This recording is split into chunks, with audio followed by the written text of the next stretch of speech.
Everyone, welcome back to the Yerba Mate Cafe Chafe Hour. My name is Tom. My name is Yerba Boy Travis. Hello, I am your Cody for the evening. And I'm Mike. So we're taking the podcast in a new direction officially. So thanks for tuning in to the first episode that is exclusively about breakfast. Yeah, that's true. We got a lot of breakfast going on. All right, how was everyone's breakfast weeks? No IHOP. So unfulfilling. Yeah, same here. I had a bacon, egg, and cheese this morning. It was pretty good. Mm-hmm. You know, actually today I had, for the first time ever, Jack in the Box. What a miserable establishment. Really? Dude, I got an egg roll with a fucking cheeseburger? What is that? That's stupid. You ever try their tacos? No. I mean, I wanted a burger and it tastes like a fucking high school bullshit. Jack in the Box is probably the worst fast food out there. It's like they went to the other fast food places and picked up the leftovers and then put them in a sprinkler, like on the lawn, in a sprinkler, and let them dry out the next day, and that's what they're serving to you. It's all wet and disgusting, texture out the window. For some reason, everything tastes like it's part of a mushroom. Yeah, right? Uh-huh. Disgusting. But Cody, you said the tacos are good? No, they're pretty much recycled hamburgers, I feel. All right, well, that's garbage, too. It's genius. So, Jack in the Box is bad. That's not breakfast, but you could have it for breakfast. Well, breakfast is a bullshit meal anyway. Just eat when you're hungry. Yeah, Thank you. That's what I do. Yeah. Pretty much the worst meal of the day. Hashtag at me. Is that what they say? Children say that, yes. I don't know. Okay. You can go brunch yourself. I do like brunch. Gut. Brunch is... Dude, that's brunch is breakfast at the wrong time. What is brunch? No. Isn't brunch just lunch? It's breakfast at lunchtime. It's an excuse to do day drinking, pretty much, for me. Yeah, I had brunch today, actually. It was good. It was at a French place. Is that just breakfast, though? Nah, because they give you the lunch menu, too. So, So you know. nice to get both. Yeah, it's the best of both Like going worlds. to a diner or some shit. It's the best of breakfast, lunch, and alcoholism, which we cherish. Well, you just grow up and be an adult and go to a fucking diner, right, Mike? Yeah, just go to a diner. I like Waffle Houses. Oh, Waffle Houses are great. So, I don't mean to derail this breakfast conversation, but how's everyone's dinner weeks? My dinner week? Yeah. Just gonna cough like that on the podcast? Sorry. Just gonna cough? That's all that burger just ate. Dude, you're just coughing up some Burger King? I love when that happens. This is a great dinner, dude. Yeah. The thing is you're supposed to eat Burger King fast enough where it just goes straight into your lungs. That's how I've always done it. Yeah, Mike was getting on my case because, like, we decided to get Burger King because we were in a bit of rush to get here. And so I'm like, oh, get some chicken nuggets. And Mike's like, chicken nuggets? That's disgusting. Yeah, lay it on us. Lay it on. It's like, what, 10 nuggets for like $1? That's fucking... And they taste like shit. Okay, so what did you get? I'll get the chicken fries. The higher quality Dude, chicken. what the fuck is wrong with you, man? All right, first of all, McDonald's nuggets can go suck my dick. Burger Kings are way better. And chicken fries are just strips of garbage. They're longer. They got that on Got a little spice to them, too. Yeah, they have some flavor. There's no motion in that ocean. You understand? Just because it's bigger and longer doesn't mean it's being used properly. That rigid... I'd rather stick with my little chickenness. Yeah, my nugget, my little baby. Not bad, but they're on the low tier of chicken nugget fast food. Fast food is on the low tier of existence, let alone food comparisons. Yeah, Mike's like, it's already sad that we're talking about fast nuggets, food. going to Wendy's. Again, nuggets gotta go to Wendy's. Don't say it's sad. Look at Review of the Day. He's a respected gentleman. That's and true. He talks about respected food. This is folding in nicely for a segue into our subject. So, like, let me just ask you guys, now that we've mulled over like the grossest carnivorous meals, what is your favorite carnivorous meal or just unhealthy meal in general? Shepherd's pie. From any particular establishment or just homemade? No, homemade. I love shepherd's pie, but I don't know why it's called the pie. It's a casserole. Okay. All right, fine. Is that your answer too, Travis? Shepherd's casserole? No, it's not my answer. What's your answer? Come on. My answer is like, it's got to be bad for me? It's got to be terrible for you. I mean, I'm just thinking about really good things like mashed potatoes with a bunch of gravy and butter. I'm thinking about like mussels and wine, clam, butter. I'm talking about like butter on top of butter. Like I'm thinking good things that are good for your health. You like butter. Got it. I like good things that are good. Come on, Mike. What would you eat if you had like one cheat day out of a month? What would you fucking pile on your plate? Probably because I'm just thinking about it. Bacon, egg, and cheese. Every time I eat one, it's like the best thing ever. I don't know. A good bacon, egg, and cheese. They're gone too quick every time. That's the thing. You always want more, and you feel like a fat fuck for getting a second one. But I was hungover yesterday, and I DoorDashed one to my bed. they're fucking amazing. Yeah, it was awesome. Oh wow, Yeah. That's hedonistic. You I are love that. All right, I know I haven't been gone that long, but you two are the most Long Island people I've ever fucking heard. it's so You good. goddamn DoorDash the bacon, egg, and cheese, and Mike's like, oh yeah, jack off in one is great. I mean, is there anything wrong with that? No, I'm just No, it's fine. Just You making can- a statement. You can live that way. All right. Yeah. You're allowed to live that way. Whatever. All right, Bagel my- Boss guys. Yeah, my favorite is bacon mushroom burger. Oh, that sounds good. I'll eat fucking 4 of those, Wow. All 4? but quadra burger of bacon, mushroom, and cheese. Not so impressive as from Mike Castle. I'm just saying. But let's imagine we're not door dashing shit to our bedrooms. Imagine you're out in public and eating like your favorite delectable, unhealthy meal. Okay. Don't you just fucking hate that one mouth farting half-wit dullard asshat that just taps you on your shoulder before you even take your first bite, and they just say that fucking phrase, "Hey, you know what's gonna kill you, right?" And you just, fuck you, leave me the fuck alone. Get the fuck out of my face, Ray Romano, you piece of shit. Yeah. How many times do I fucking tell you? Yeah. I was going for Kermit because of the green, but that's fine. Like, we all know this asshat. That happens to me with cigarettes all the time. Like, oh, well, Yeah, you okay, cigarettes, fucking- any indulgence, like booze, even. Like, I'm hey, like, that'll guess kill what? you. Well, your yoga's gonna fucking kill you in 2 years. You're gonna crack your fucking anus open. I want to smoke a cigarette. I think the only time that actually happened to me where someone was like, that's going to kill you, was when I had a gun to my head. Yeah, Yeah. And they were right. So I didn't do it. and you use the gun on them. Yeah. I murdered them, and I only bought 1 bullet. So that's 2 weeks in a row. That's 2 weeks in a row of me killing people. You'll have to find out if that's true or not. All right, tonight's subject is the exact fucking guy who would do that to you. And I hate him. I already hate him because he's this type of person. But tonight, just so you know, we are roasting the rampant health nut, Dr. John Harvey Kellogg. You may know him as the guy that invented cornflakes. Oh. Awful. Yes, we're doing that guy. Frosted Flakes too.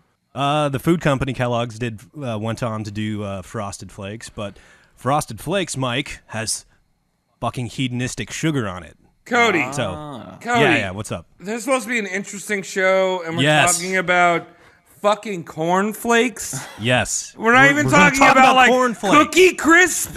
Come on, what is wrong with you? No. You'll appreciate me and suck my proverbial dick later. Travis, you are gonna love this fucking episode. Okay. The subtitle of this episode is "Going Apeshit to Be Healthy," and I want all of you to keep that in mind as we dive into this debauchery. Ape shit is what they put in acai bowls back in the day. Acai, yes, that's the prototype acai bowl. Thank you. Monkey ass. What is he doing? Sorry, ran away. okay. I spilled something. Travis spilled everything. Oh, yeah. Welcome back, Travis. I spilled my acai bowl. Your beer is canceled. I spilled my acai bowl's gone. Can I start now, Travis? Are you done spilling shit? Yeah. Okay. John Harvey Kellogg was born February 26th, 1852, in Tyrone, Michigan. And shortly after, the Kellogg family moved to Battle Creek, Michigan. The family followed Seventh-day Adventist cornerstone religious husband and wife duo, James and Ellen White. Ellen's purported claim to fame was that she was gifted and could directly communicate with the big man upstairs. Oh, prophet. All right. Well, that's already fucking crazy town. That's your Cheap mom. profit. Wait, no, that's the family. The Whites are a family the Kellogg's are following around because they're in their flock. Aren't the Whites the crazy people down in West Virginia? Did they move to Michigan? I don't know about the Virginia Whites. I think Tell me about the Virginia White Whites. White is a pretty common last name. I don't No, think but there's these fucking group of people in West Virginia, the wonderful Whites, and they're all fucking. They're like Oh. notorious trailer trash people. Okay. These are religious trash people, but we'll get a little bit more into the Whites later. Those are not mutually exclusive. That's true. So here we have young John Harvey Kellogg. He's in Battle Creek, and Battle Creek will be our center stage for most of the fuckery of this episode. And I'm going to be referring to our subject as Kellogg for the entire episode because it rolls off the tongue way better than John Harvey. But I want you guys to also know there's another Kellogg player in this cereal mix. His name is William Keith, the junior brother of 9 years. But we can't call him both Kellogg, so he'll just be WK. WK, why don't you call him Tony? Frosted Flakes, more than good. They're fucking fantastic. Yeah.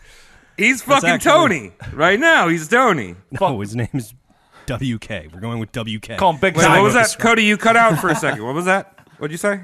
He's going to be called WK. I'm the one Wait, that wait, what'd you say? No. Oh, his name is Tony. Okay. All right, cool. We're calling him Tony. Awesome. I hate you guys. So, along with the Whites, the Kellogg family was hardcore Seventh-day Adventist. And if you're this type of religious folk, you believe Christ man Jesus is just always on his way back. He ran out, to the corner shop to get cigarettes, and he's you got to have faith he's coming right back.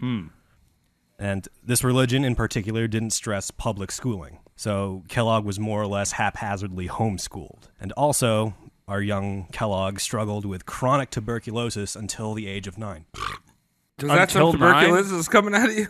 Yeah. That was me exercising the tuberculosis demon. Yes, Tom, until he was like 9. So he was like... A few years of... doesn't that shit just kill you in 6 months? I guess not here. That's a metaphorical, like, falling up the stairs for like a week.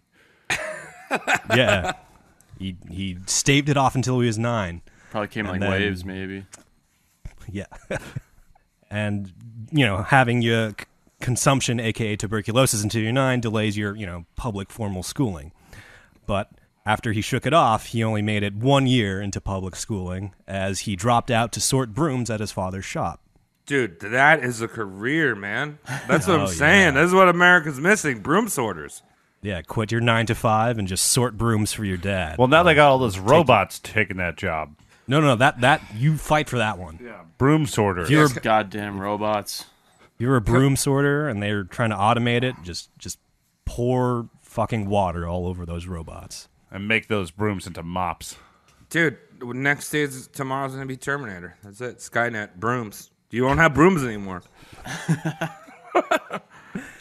At the tender age of 12, he was offered work by the aforementioned White family, James and Ellen. Ellen had one of her one-on-one conversations with that God guy and learned that Kellogg was destined for greatness. And so Kellogg began work as an errand boy for her and was eventually groomed to be the leader of the religious community. And top broom sorter. Yes, top broom sorter. I am the regional broom sorter. I have an assistant. Dude, did you just see what Kellogg's fucking swept up, man? That's fucking nuts. He wasn't using the brooms. That was for the customers. He was just sorting them. Like, oh, this is the push broom. This is the dustpan. Excuse me, I'm looking for a broom. How big of a broom would you like, sir? And what color would you like it to be? And how many straws would you like to be attached? Do you want a cork top? Do you want something that you can give down to your family? You want something with a lifetime that we can guarantee and make sure that your kids get it? Wow. Yeah. Just special carvings. Just imagine if Hank Hill did brooms instead of propane. Oh, man.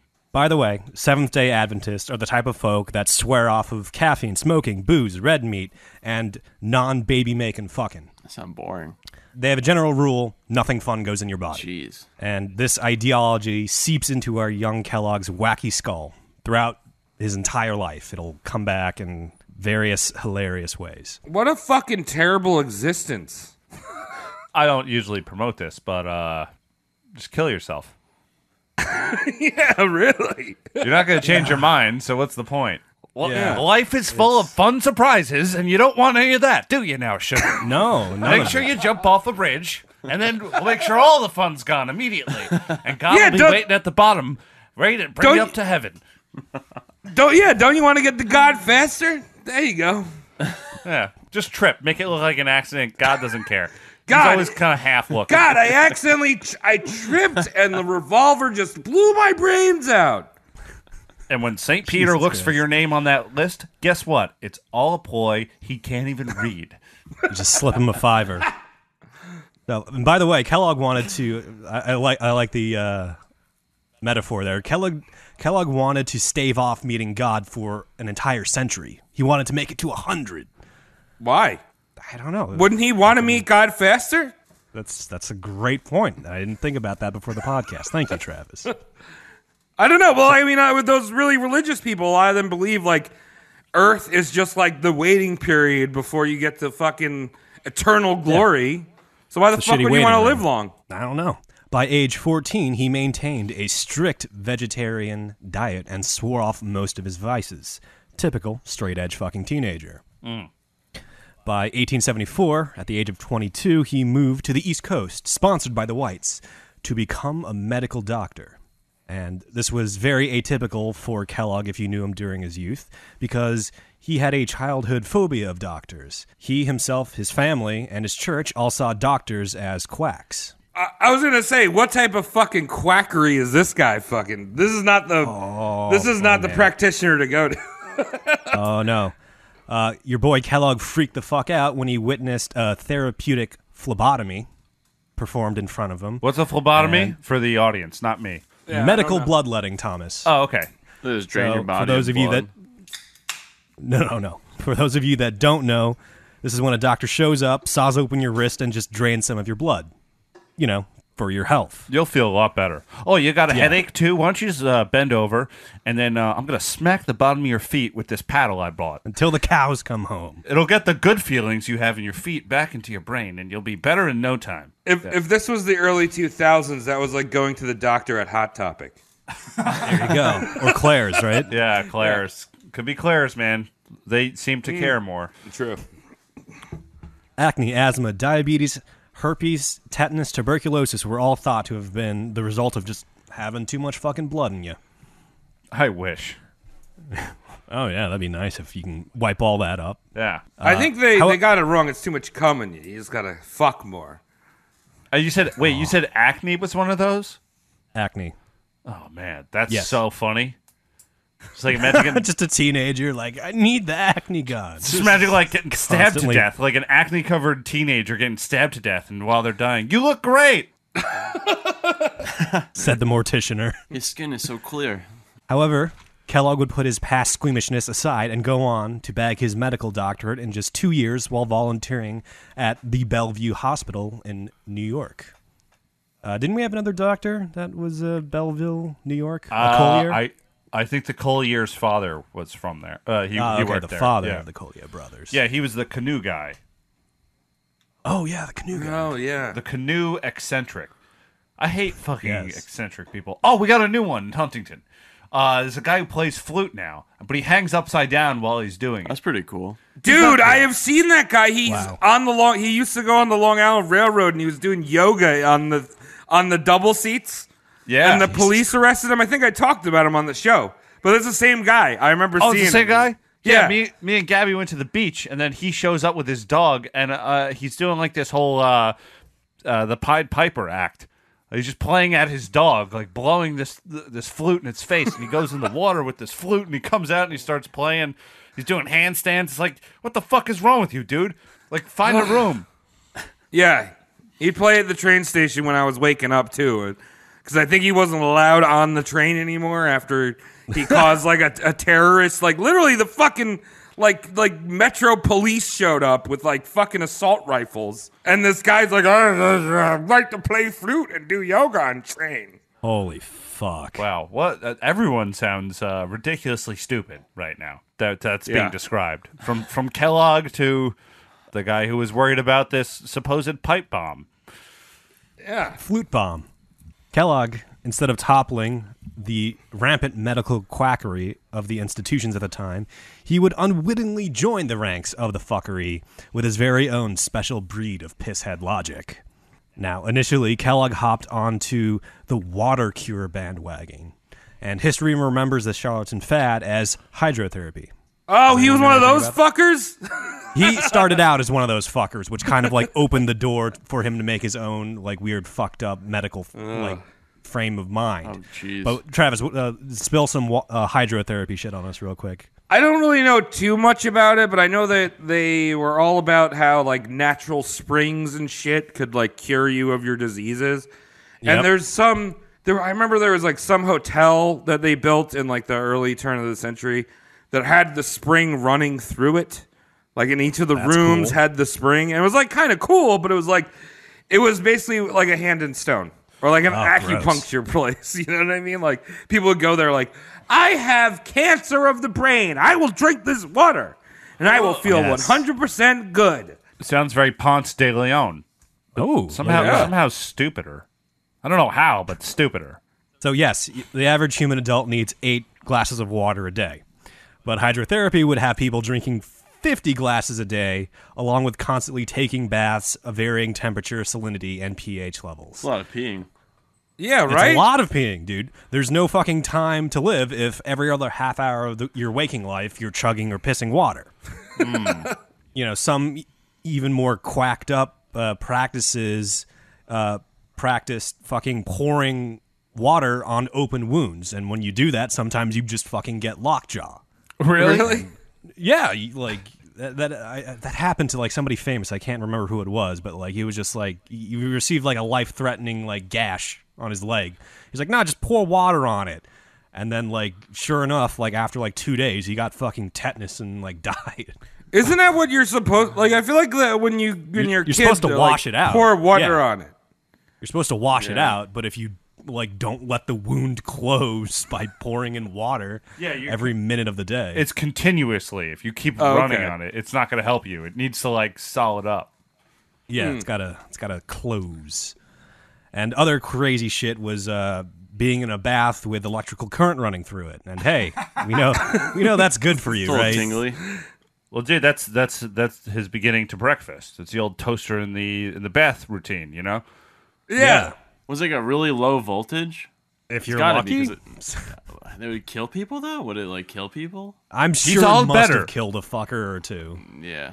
He's going to say hi to God. My brain went straight to Fear and Loathing too, Tom. Oh, that's cool. So water cure, he checks it out. He's like, this is a little fucked up, a little too fucked up. I'm gonna make my own fucky shit up right now. And so he jumps off the water cure bandwagon and he just takes a departure from hydrotherapy. He returns to Battle Creek, where, you know, center stage of this fuckery is, and begins designing his own quacked up health regimens. He established an institution called the Battle Creek Sanitarium. He often shortened that to just the SAN for short. Dude, so cool, bro. You want to go to the SAN tomorrow? I'm sure people of the time were like, just like that, Travis. Like, hey, let's go hang out in the sand. Get clean. Get squeaky clean. Is that how Sandals started? I don't know about that one. But he established the SAN by influencing his past mentor, Ellen White. Oh. Ellen White, the religious matriarch, claimed that, you know, she had the capacity to talk directly to God. And she did this by entering a trance-like state, having the convo, and then exiting the state, and then sharing the word with her followers. Kellogg made a habit of sitting in on these trances and whispering to her while she was in this suggestive state. Oh. Well, that's like, better. "Hey!" Honestly, that's better than nobody. There's one person listening. Cool. Yeah, nice. Wait. So he would be... I'm entering a state. Would you like to say anything to God, Cody? Go to patreon.com/roastmortemcast. Gazingus, Jesus has just subscribed. We're the first Patreon when Jesus subscribed. Oh my God. Yeah, but Travis, how'd you do that? No, everyone who just heard that fantastic miracle, Jesus doesn't have any money, so you have to subscribe for him. Yes. We don't accept loaves and fishes. At Yeah, I was Pumpkin just Church. gonna say, I just got like a whole fucking pallet of fish in the mail. What the fuck? Unless you want to provide an entire operating legal seafood in our name, that's fine. Oh, that'd but be cool. No Yeah. other fishes. We accept that. Yeah, fully staffed, by the way. I don't want to hire anyone. Kellogg would whisper to Ellen, like, hey, it's me, God. Give us the stuff to make the sanitarium. And fucking sure enough, it would work. The sand would have its support. Swayed by this fucked up game of God telephone, nurses flocked to work for the SAN, foregoing their salaries. They just wanted room and board to work at the sanitarium. Wealthier clients would frequent and substantially add to the Sands coffers, and after a quick renovation here, annexing a wing or two there, the Sand began to resemble something more of a Euro detox resort and spa rather than a medical facility. Oh, okay. Yeah, so get that picture in your mind rolling. It's not a hospital. Fun in the sun, except fuck fun. We like God. Bible camp. Who wants to go to Bible camp? Dude, it's like MTV did a version of fucking Spring Break, but it was Bible camp. Yeah. Oh, no. It was just a bunch of dicks dressed in togas out in a field getting sprinkled with holy water for 8 hours a day, and then they would have to go pray and eat an apple. We got all the holiest boys in all the tightest white shorts. Here's some holy water. Is that what you think Jesus wore? Tight white shorts? Yeah, well, you know, I mean, they're all gay, right? God is gay as hell. God. And your boy Kellogg's timing could not have been better, as the American public were in the midst of something known as the clean living movement. And we're gonna do a quick background crash course on this. Can you, before you continue, Cody, what's the time period now? Because I'm lost. This clean living movement thing went from, it was on and off the 1800s and just went into a little bit of the 1900s. But like right now we are in like 1880sville. Okay. It's a post-Civil War. Yeah. Well, they just want to clean up all the mess. The American clean living movement. This came about when the standard of living allowed your average American to eat and drink and otherwise indulge in what they pleased. It was, you know, you weren't eating fucking offal or casserole or ass pick as much as you could eat, you know, a nice sirloin chased with brandy and light up a fat stogie after dinner. You're going to Friendly's once a week. Yeah, and steak and shake. Avocado toast for the table, please. No, none of that shit. So people had the disposable income to eat what they more pleased rather than what they had to. But your average citizen soon found out when you ate like a fucking lord on a daily basis, there is a price to pay. There was a prevalent, widespread epidemic, a medical condition called dyspepsia. The general public reported gastrointestinal pains, incessant belching, and overall queasiness. I've been having too much fun. Oh, no. Mom, we're bored. I got something for you to do. Eat these hot dogs right now. Eat them all. Eat them. 18 of them. It's Nathan's. It's a Nathan's hot dog. Put mustard on it. Put ketchup on it. Put the cheese. Here's the halves of the cheese, too, on the fries. For no reason. Dyspepsia, better known as fucking plain old indigestion. So all these Americans are like, ooh, my tum-tums. So Pepto-Bismol. No Pepto-Bismol yet. We wouldn't have Larry the Cable Guy without this movement. What is he? He's Prilosec, yeah. Yeah. That purple fucking pill. Prilo fat for idiots. Every time I see those commercials, it's more like he's pretty much just saying to people like, fuck your organs, we got pills. No, it's just does this guy not brush his teeth in the morning and just like eat a chicken wing? Every morning. Oh yeah, my dentist told me to eat this drumstick every morning. The same drumstick, just less meat every day on it. He's actually like an uptight person from fucking Connecticut, right? He's not even Southern. I have no idea. His name's probably not even Larry. Oh, you know what? And he doesn't even cut the sleeves off of his flannels by himself. He orders them like that. Oh, my God. Another movement coincided with the widespread tummy aches, the advent of the horse and buggy. Apparently, your average American stress level was very, very, very fucking low before the popularization of the horse and buggy. With the horse and buggy in play, it burdened your run-of-the-mill worker with commuting. Working at multiple sites within a day became a possibility.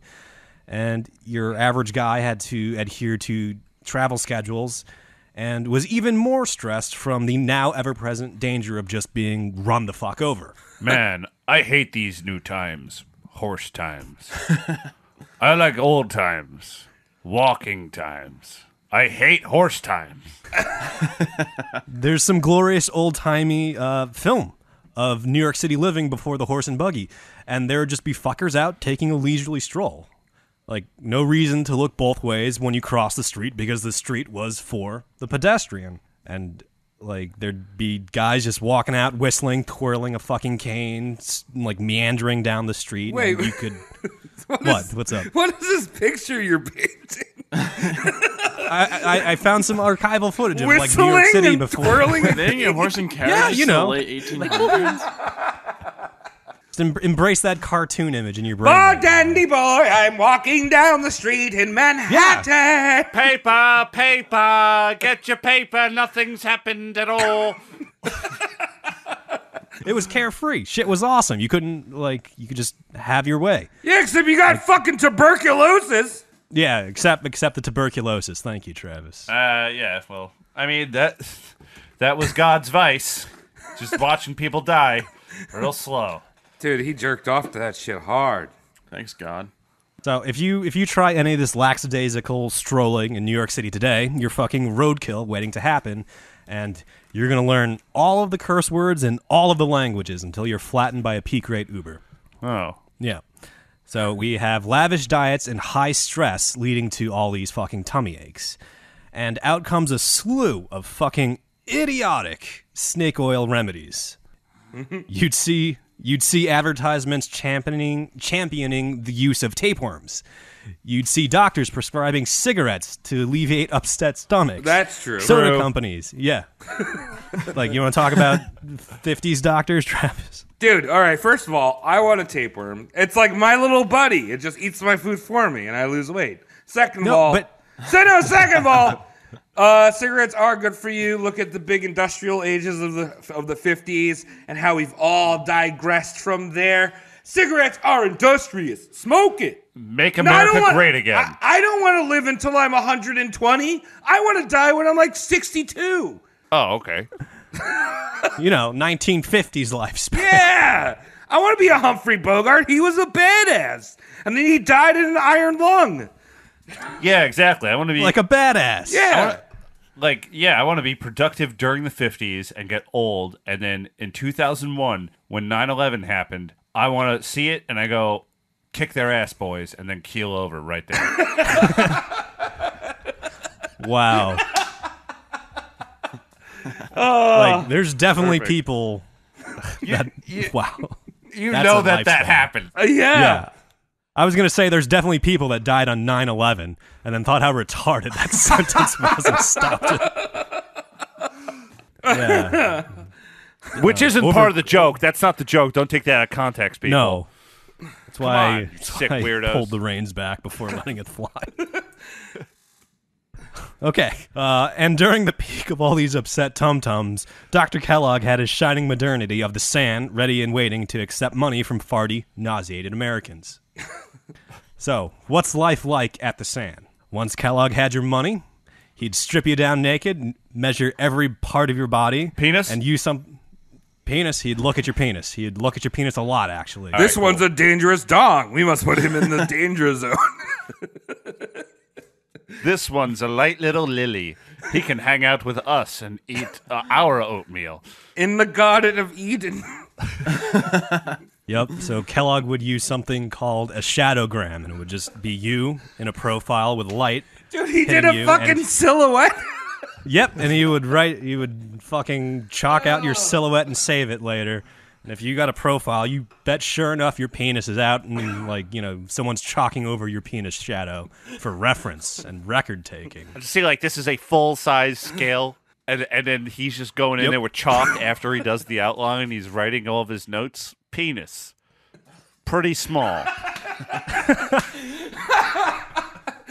Shameful penis. Absolutely. And he writes that for everyone just to feel good about himself. Even the women. Yeah, everyone. Just real. Yeah. Oh, man. Sir, what seems to be the problem? Your stomach hurts? Okay. Take off your pants. Well, obviously, this is the problem. You have a pathetic penis. My 3-year-old son is packing more heat than you. You're pathetic. You're going to have to stay here for a long time. Forever. Yeah. We'll see if we can do something about that stomach. The penis is hopeless, but, we might be able to rewire some connections inside of your body, 18th century science stuff.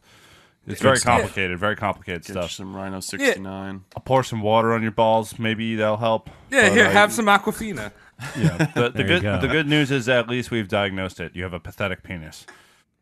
Next patient. At the Sand, they'd put you on regimens of sunshine and fresh air. There were specific rooms that connected windows to chutes and vented hoods just to bring in the fresh air as you slept.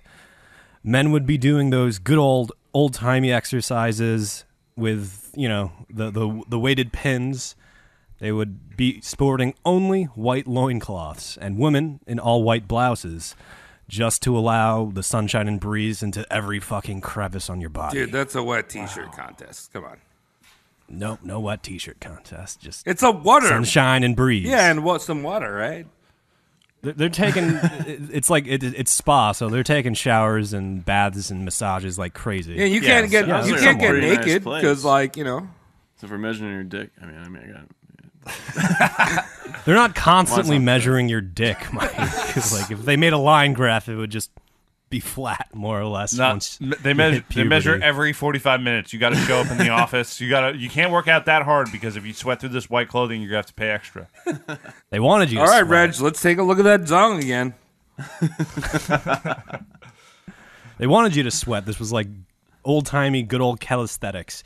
Touch your toes, raise your arms, hop ho, 1 and 2 and 3 and 4 shit.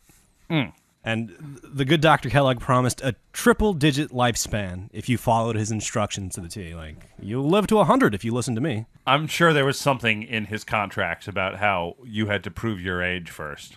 And if you died at 99, well, they were lying about their age. They were actually 117. Or they'd be like, oh, this guy was cheating. That's why he didn't live to fucking 100. He didn't believe enough. Or his dick was too small. That too. That'll cut your life short. Yeah. Among other things on your anatomy. Kellogg would also pull out all these whack job inventions that would somehow, allegedly, be good for you. Kellogg would prescribe time on the oscillomanipulator, known today as that wacky belt massager you see in black and white footage. Oh, yeah. Oh, he invented that? He invented that. Wow, what a champion. That's like the tummy shaker, right? The gut rattler. Yeah, Jack LaLanne used that until like the 60s. And he also invented those electric light baths. So it's just a cabinet with a bunch of bulbs in it. You close yourself in it, and you poke your neck out of the top and read magazines while you're sitting sunning beds, more or less. It's a tanning bed, yeah. Yeah. So he invented a predecessor of the tanning bed. Okay. Oh, wow. Very nice. And he invented something called I hate pronouncing this word, sinusoidal cage. And it was a makeshift apparatus you would stand in and receive soothing static shocks all over your body. Oh, the prodder. I like that term. They have those in the S&M dungeons now. Oh, I know. I want you to keep in mind how S&M, all of his health regimens sound. Just keep that brewing. This machine shakes you until you come. And this one is a box that I put light on you until you come. And this one's nice. You ever put your face inside of a toaster? That's what it is. And then you come. Wink, wink. The moral of the story is God makes you come. Yep. Full circle. No, he doesn't. The sinusoidal cage. He claimed it could reverse obesity, lead poisoning, and tuberculosis. It would even clear up your cataracts if you directly zapped your fucking eyeballs. Yo, all right, here we go. Here's some D batteries. Just put those right on your eyes. Oh, my God. Or the 9 volts, so both of the contacts. Yeah, that's right, 9 volts. Yeah, that tingling feeling on your tongue, but on your eyeballs. Means it's working. There's that poor fucking sap who's sitting in his chair with his fucking pants off going, God loves me, I love science, and this is all for the best. I think it's working. And then there was weight therapy. He'd lay you down on a cot and just fucking stack sandbag after sandbag on your body. That kind of sounds like it sucks. Dude, I got a weighted blanket. That shit's awesome, dude. That's fine, but just imagine like umpteen sandbags on your chest and legs. And truth be told, I actually can't even fathom how this one is supposed to be good for you. It's very hard to complain when you're being sandbagged all day. Yeah. Also, not enough wait, wind. So when there's enough sandbags on you, does he teabag you? Because you can't move at that point. You might as well. you're at his you're at his mercy when you have 12 sandbags on you. Hello, my name is Dr. John Kellogg, and welcome to Jackass. So that was just a few of his crazy procedures. We'll talk about more later that involve your butt, but for now, Ooh, I'm I'll so leave you with excited, dude. Yes. Well, we're a very diverse podcast. We will talk about the front of things and the back of things. Ass and cum jokes. Yep. Get ready. Because of his religious upbringing, we know Kellogg isn't a fan of caffeine, booze, and stogies. And diet-wise, he discouraged all meat. He'd also force patients, if you want to call them patients, to swear off sugar and salt, too. He even thought vinegar was a toxin to be avoided like the plague. He'd shout and holler eating flavorful foods was an act of self-poisoning, eventually resulting in a premature death. Put down that cucumber salad right now! Is that why he got into like corn cereal? Yes, Mike, that's why he's known for one of the most bland breakfast cereals ever. And as a result of this stance on food, the Sands dining menus would be fucking lame. Travis, how would you like some creamed cauliflower, stewed raisins, and pineapple pulp for dinner? Wait, but raisins have sugar in them. That's yeah, I guess, but it's organic sugar. Tricked ya. Pineapple pulp? Like Pineapple just pulp, the yeah, you like seeds? that? Well, that's just they take pineapples and mash them, Punch step them on until them, you eat them. and they leave the hard bits in. I actually have a That doesn't regimen. sound too It's bad. called shrimp and fish only. He would hate that. Nah, it's great. First you take shrimp, then you put a clam and shrimp and fish in it. And I was gonna say, do you eat it or just stare at it until you're happy? That's the first procedure. Level okay. 1, stare at clam. Level 2, eat a shrimp. So Keeping it Kellogg, together. understandably, got some complaints from his stewed raisins and pineapple pulp. So Kellogg established an on-site food laboratory, a test kitchen, if you will, for whamming up crummy food substitutes to spare his clients from, the delicious and addicting foodstuffs. Right. It makes sense. Yeah, there was a veritable mountain of soy substitutes, something called granos, which was just granola mash, something called protos, which was wheat gluten and nuts punched up together. Cliff And bars. he even patented something called nut butter. Oh, Is sounds it like peanut butter? But is it He different? invented peanut butter. Really? I thought that was George Carver Washington, or what was his name? George Washington Carver. Yeah, that's the yeah. one. I don't know. That's the thing. He never, for some reason, he fucking never enforced the patent of it. George Washington Carver didn't? No. Kellogg invented nut butter, essentially peanut butter, and never went after anyone else after, they invented their nutty spread as well. All right, so then Just let that one sit. who invented the nutter butt then? What's the nutter butter? Good question. The nutter butter? Yeah, who got the nutter butt? Nabisco, probably. Because they took the whole peanut, they mush it, Yeah. and then That's a whole peanut. and then they dress it up like a peanut again. Sick fucks. Dude, it's great, man. That's like, what is about it? it like Turducken. You put the turkey weird. and the pig. There's no pig in turducken. What is I it? A want turkey, butter right now. turkey and a what is it? A Cornish game Chicken. head, and you Yeah, stuff it, and then you stuff it into a horse mold. And Yeah. then you have Thanksgiving horse. No, I mean, all right. So first of all, Kellogg sounds like an idiot head.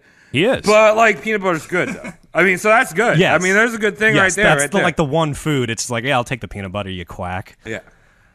But aside from the peanut butter, everything was still pretty gross and unsatisfying. But there was an oasis for cheaters. There was the Red Onion Diner that omnivores that refused to be broken would congregate there. A handful of sandgoers would sneak out and have their cheat days, forming a little bit of an informal secret society of, burger eaters and beer drinkers. And Did they call themselves the Bloomin' Onions?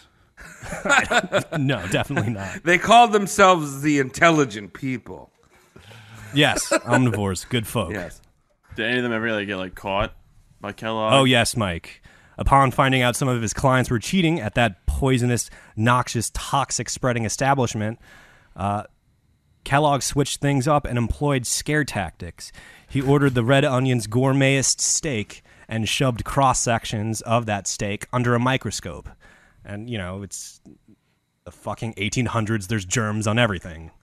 And he would be like, look, there's germs on the shit you're eating. And he would scare his clients like that. There's germs on the fucking wheat schmegma that he's serving you. Yes. Yes, okay. Small tirade. Germs are on fucking everything. Yeah. If the steak was prepped. Yeah, if the steak was prepped right and the eater of the steak wasn't a weak-ass bitch, the microbes aren't a huge fucking deal. Yeah, if anything, that makes you germs. weaker. Because you're not eating germs. Yeah, yogurt, probiotics. Yeah. Dude, I'm a scientist. I told you. Yes. So all of your lineage survived chewing on fucking animals. You'll probably do fine with a pastrami sandwich or two. Sounds good right now. You know that the first thing that this is another history fact. First thing that cavemen found, Neanderthals, pastrami sandwich, loose in the wild. It took 7 men, but back then pastrami sandwiches were huge. They were ginormous. So it took 7 men to bring down this pastrami sandwich. And then but they would eat like kings for a month. They would eat like kings for a month. Their wives would get some of it. But, the men needed to get this pastrami sandwich in them. The wife would get the cucumber, or the pickle, rather. Despite the dinner menu being tasteless, swill, business for the Sand was still going great. So, while his business front's down pat, we're going to take a quick look into his family life. In early 1880s, Kellogg marries country sweetheart by the name of Ella Eaton. What's she eating? Oh, you beat me to my fucking joke, Travis. But Ella Eaton was eaten no dick, as the two remained celibate through their entire fucking marriage. That's romance right there. Oh, yeah, Mike. Fuck you, Let me tell Mike. you about it. That's true love. Oh my goodness. These two fucktards would do the classy thing and sleep in separate rooms and go on to foster and adopt all of their fucking children. Did they share a glory hole? No, not even a glory. Override guilt? Nope. No cheating for our good doctor. All right, I'm going to go back Really? to Tom's thing about how, I don't know, a bullet's probably good. What? Oh, yeah. Oh, preferable to a life of celibacy? Yeah. Yeah, either notice you're fucking up or die. You have 2 options right now, sir. Yeah, because if you just sustain this, you're eating up useful oxygen. Yeah. For others to do podcasts with. Yeah. Yeah, and you want That's our you oxygen. want to feel alive for the very first time, and you want to be close to God. So there you go. It's okay to save yourself for marriage, but make sure to masturbate a lot. Yes. Oh, you didn't even like that, dude. Yeah. The two would go on a honeymoon. However, Kellogg, being the sensual man he was, used the entire honeymoon to write a book. What was the book? The book. It was just a health-oriented rag of shit. How to make sure you stand up the same way every time. Why is it 47 chapters? This is some Dr. Oz bullshit right now. Oh, yeah, you can think of him like an old-timey Oz. Do you think Oz has ever had sex before? Oh, no, he has so much sex, but he's also like, you should eat only the skin of a grapefruit every day for the rest of your life. But fuck it And after. then I've Oprah actually will never show up seen- and throw me money. I've never seen a Oprah single money. Dr. Oz episode. I know what the guy looks Yeah, like, I but don't know. I Never seen an episode. don't know. I want to make fun of him. I don't have any ammo. No, he's Sorry, a fucking Yeah, quack. yeah. That's what he is. Oh, all right. So, Doc Kellogg, with his booming business, noticed he needed a little extra clerical assistance at the Sand. Enter in Kellogg's little brother back into the mix, William Keith, WK. Tony. Tony. Tony! Hey, Tony. All right, you fucking win. He's Tony now. So Aw. Tony's being the fucking accountant for the Sand. And when Tony first started working at the Sand, he was treated only a little bit better than your average whipping boy. Tony earned $9 a week for being on constant call to take dictation from his older brother. I had an idea. I just drooled on my pillow a bit, and I had to change my pillowcase. But instead of doing that, I turned the pillowcase inside out, and I need the world to know about that. Write it down. John, it's me, your brother Tony. This is how Tony speaks. John, it is 3:30 in the morning, sir. Can we do this tomorrow? Absolutely not. Do you want this 9 USD? Fucking Kellogg was an asshole to Tony when he was on dictation duty because Kellogg would develop a mean-spirited habit of giving him dictation while the two were on bike rides together. Wait, were they on tandem bikes? I don't know about the tandem bikes. I don't even know if Tony was allowed a bike and if he just had to hoof it behind his doctor friend. Or like some kind of bike with a clipboard on it. Like He just has. Yeah, like one of those a drafting desk, like glued to the top of the handlebars or something. It's almost working. So that was fucking mean. But meaner still, Dr. Kellogg would not excuse Tony from dictation duty when Kellogg was taking a huge steamy shit. Tony had to follow him in the bathroom in case he had a eureka moment on the fucking shitter. You see this, Tony? This is the pit of Jesus's fruit. Look at it. Forbidden. The brownest knot of Christ. I feel like you do a lot of your best thinking on the toilet. Yes, I do too. It's a eureka palace for me. Well, it's the time that you're closest to God. You're opening your soul up. When your third eye is open as possible. Yeah, third brown eye. And just as background, the health nut that Dr. Kellogg was, he just was constantly shitting. So this was something Tony had to do like 3, 4, 5 times a fucking day. Oh, man. Dude, well, what? At least they were quick, because I know vegetarians poop really quick. Yeah, but it also fucking reeks, doesn't it? We'll get into how poop smell in a little bit. Wow. Okay. This is a good episode. Yeah. You guys yeah. ever seen Heavyweights? I do you saw it mean? a long time ago. This reminds me of Tony Perkins. The fat camp? Oh, Ben Stiller's character? Stiller, yeah. He makes all the kids go on diets and shit like that. He only was, like, doing it for the kids, though. Like, why was he the bad guy? Kids shouldn't be fat. He really was looking out for them, but he was embarrassing them, and like he was like setting them up for Fat failure. shaming. Well, you need shame, and you need to... I don't think he was a bad guy. I think... The movie was just showed him in a different light. Wrong audience. Yeah. Anyway, any fucking way. With Tony managing business and taking dictation like a whipping boy, the Sand prospered and gained new heights of popularity and fame. Some of the more famous peeps to grace the Sand's guest book were John D. Rockefeller. I don't know why I said that so horribly. John D. Rockefeller, Amelia Earhart, and Henry Ford all stopped by the Sand for one reason or another. And just a little foreshadowing here. They're all dead now. So, didn't really work that way. And also all of them are Don't know assholes. if any of them... Yeah. Especially I don't know Amelia about Earhart. Amelia. That wasn't even her plane. She was borrowing it. You know, fuck. Earhart was also kind of an ass. Was she? Yeah. We should roast her. Oh, maybe we'll do her. So, with this business growth going on, Kellogg decided to do a little PR work. He tried a new approach to pulling clientele. He began sporting an all-white outfit, coat, pants, the entire kit and caboodle. And this combined with stereotypical old-timey facial hair, he looked exactly fucking like Colonel Sanders, except no bolo tie and no hard-on for fried foods. Well, I know who I like more. I mean, we got Out of Kellogg. We got cornflakes, or we got beautiful fried chicken. And I'm not talking about today's KFC. I'm sure back then KFC was a fine establishment. The guy was a colonel, for fuck's sake. Yeah. And he didn't graduate from high school. Yeah. So Kellogg believed wearing all this white allowed his stupid body to further absorb the life-giving rays of the sun. This is horseshit cockamamie, as we know the exact opposite is fucking true. White reflects the light. Oh, yeah. Yeah. That's why Andrew WK wears it. Oh. He's already bright And Tony? enough. Well, yeah, because he parties at night, and he uses the little light that he has to illuminate the room a little further. God bless him.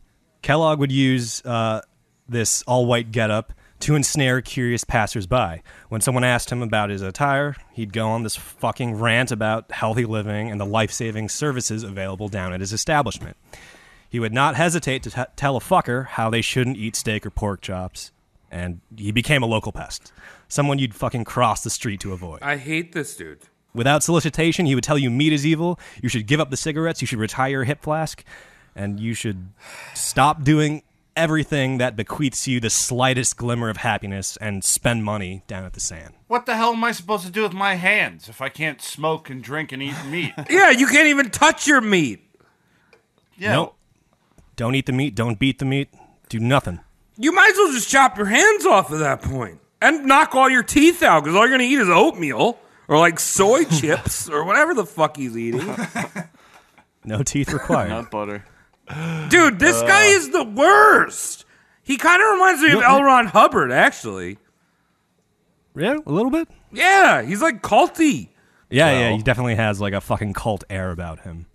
So, one day, Kellogg got a fucking wild hair up his ass and invented countless days at the local zoo, just watching a gaggle of monkeys and assorted primates take huge, goofy shits. Why? He noticed monkeys and the like pinched loaf just as many times as they had meals throughout the day. He also moronically noted our primate cousins didn't suffer from any such digestive problems. No monkey dyspepsia, no monkey heartburn, no monkey constipation. Okay. And Kellogg haphazardly concluded that dyspepsia and digestion was a uniquely human disorder. He's like, nothing else gets this. We're fucked. Oh, yeah. Yeah, but monkeys eat meat. Some of the bigger monkeys do eat meat. They don't eat as much meat as us. Yeah, but they still eat meat, though. Yeah, they eat a little bit. They're omnivorous. They're omnivores, Yes, like we are. Yeah. because we are fucking primates. Are we gonna? Do we have to talk about this more? No. Oh, All right. and to combat this disorder, he believed humans should literally go apeshit, aka shit like fucking gorillas. Monkey see, monkey do. He thought humans should in fact shit often, shit huge, and shit without odor. Without You guys ever odor. take like a big shit and you're just like kind of like proud of it? You're like, damn. Yeah, dude. Yeah, man. According to Kellogg, the fucking ideal type of turd was like one you could like throw across a room and kill a pug with. Like just That's not true at all. Wait, you need do you mean? sloppies? no, huge, clean, one-piece turds that didn't smell. No, I'm just saying, Tom, you said that's not true at all. What, we should have sloppy boys? No, but the type that Cody is describing right now is only obtained when you eat a shit ton of meat, or you get hammered on Guinness. Yeah. So what he's trying to do is like he's force feeding rich people leaves, which is something I would like to do with my spare time. But then he's also asking these overprivileged people to poop better, and it's Yes. hard to do that. yeah. I mean, You need the also, right ammo. You have to put the right thread if you're looking for Yeah. the right thread count. yeah. I mean, I saw a baboon pull a poop out of his butthole and then eat it. And it was not clean. It was not like a rock. It was goopy. Okay, Travis, are you ready for Yes. this? In my slides, if you can see like that green line, it actually says pause to let Travis overshare that monkey gif where it pulls a turd chain out of its ass and eats it.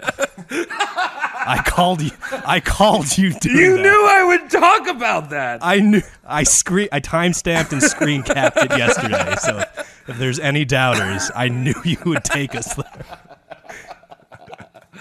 And I was actually only like 3 sentences off too, where you.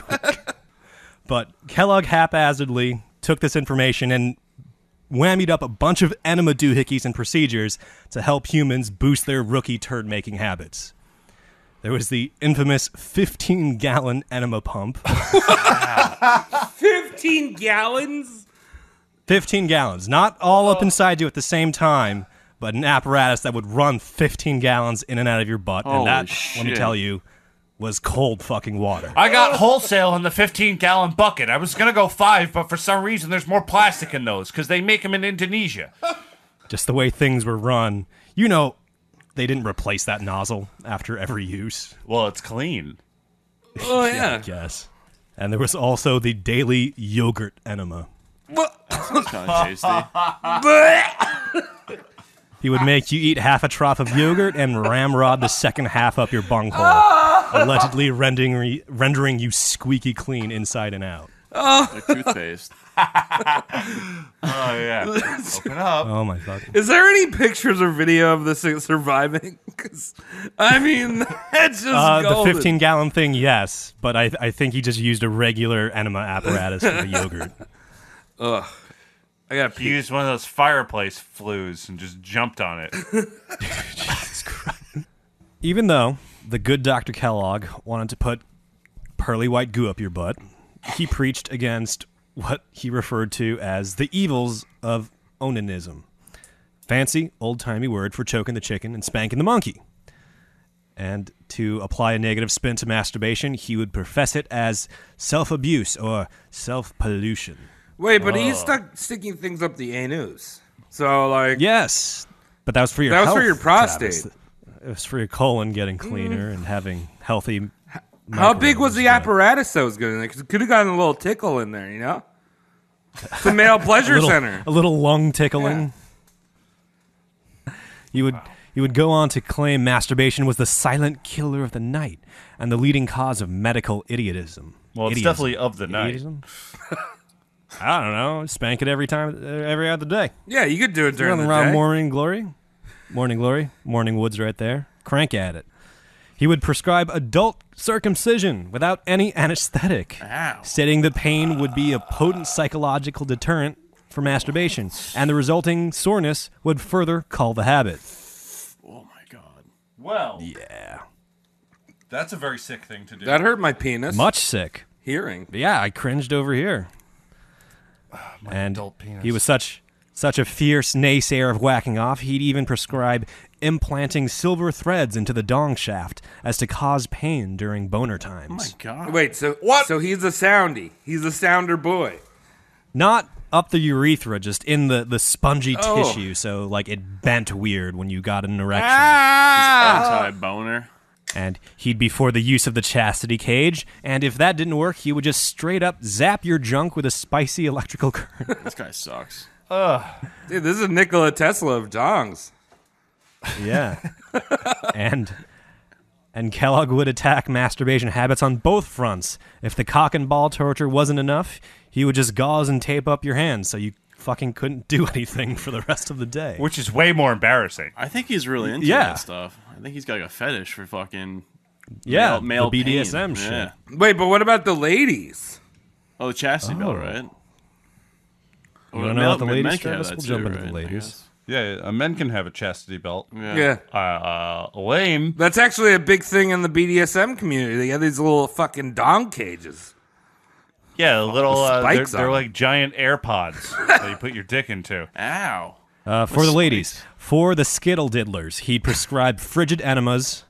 In more serious cases, an application of carbolic acid directly to the clitoris for nerve damage, for deliberate nerve damage. No. He's making Or- cereal this whole time in the factory too, or some shit, or in the fucking compound. He's not. No, you wouldn't give a man money if he was like, "I'm gonna chop your penis off." This is sick. That wouldn't fly. So he's professing this while he's having health regimens going on.